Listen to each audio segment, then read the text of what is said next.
कई लोग धर्म को समझे बिना सिर्फ सौदे की तरह इस्तेमाल करना चाहते हैं।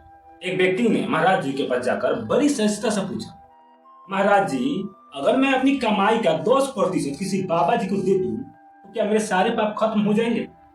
यह सवाल सिर्फ एक व्यक्ति का नहीं है, असल लाखों लोगों की सोच यही बन चुकी है।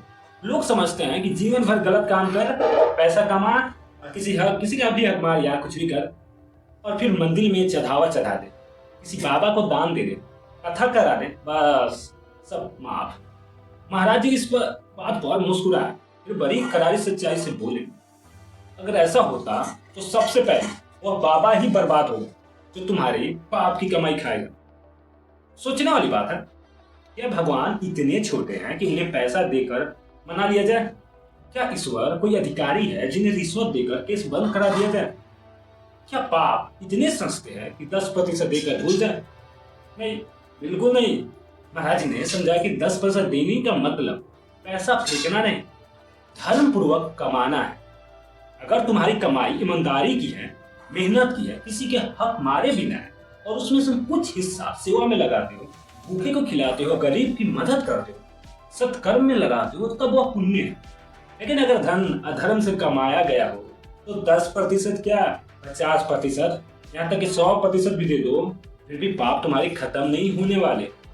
भगवान को तुम्हारा पैसा नहीं चाहिए, उन्हें चाहिए तुम्हारा चरित्र, सत्य, दया और तुम्हारा पवित्र ज्ञान। आज लोग दान तो देना चाहते हैं लेकिन आदतें नहीं बदलना चाहते, पाप छोड़ना नहीं चाहते, बस पाप का समाधान खरीदना चाहते हैं जैसे कोई बाजार में बिकता है। यही सबसे बड़ा भ्रम है। फिर एक दूसरे व्यक्ति ने कहा, महाराज जी, मैं जो हूं ना, स्वर्ग नर्क पर विश्वास नहीं करता, भगवान की फोटो मूर्ति तो मानता ही नहीं, मुझे लगता है यह सब एक बस भ्रम है। महाराज जी हंसते हुए बोले, अब हंसते हुए क्यों बोले? क्योंकि सच्ची ज्ञानी लड़ता नहीं, मुस्कुराकर जवाब देता है।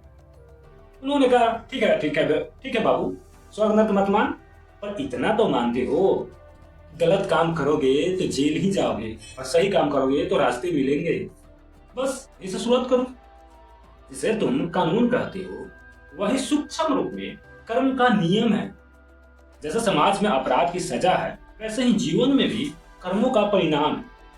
स्वर्ग नरक को लोग कहानी समझते हैं क्योंकि वह आंखों से दिखता नहीं, और हवा भी तो नहीं दिखता फिर भी है, प्रेम नहीं दिखता फिर भी है, दर्द नहीं दिखता फिर भी होता है।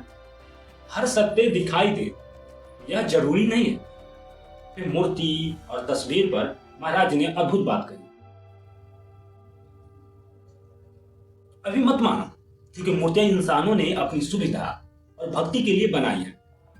सच है, जो अनंत है, जो कण-कण में है, जो समय से परे है, उसे पत्थर में कैसे बांधोगे, तस्वीर में कैसे कैद करोगे? मूर्ति भगवान नहीं है, मूर्ति भगवान को याद करने का सिर्फ एक माध्यम है। जैसे फोटो माँ नहीं होती और माँ की याद दिलाती, वैसे ही मूर्ति ईश्वर की याद जगाती। और फिर महाराज जी ने ऐसी बात कही तो सीधे आत्मा को छू जाएगा। तुम्हें लगता है भगवान नहीं है, तो पहले यह जान लो कि मरने के बाद तुम कहाँ जाते हो। जिस दिन इसका उत्तर मिल गया उसी दिन यह भी जान जाओगे कि भगवान है या नहीं। यह प्रश्न साधारण नहीं है। हर इंसान जन्म लेता है, जीता है, मरता है, लेकिन जाता कहाँ है?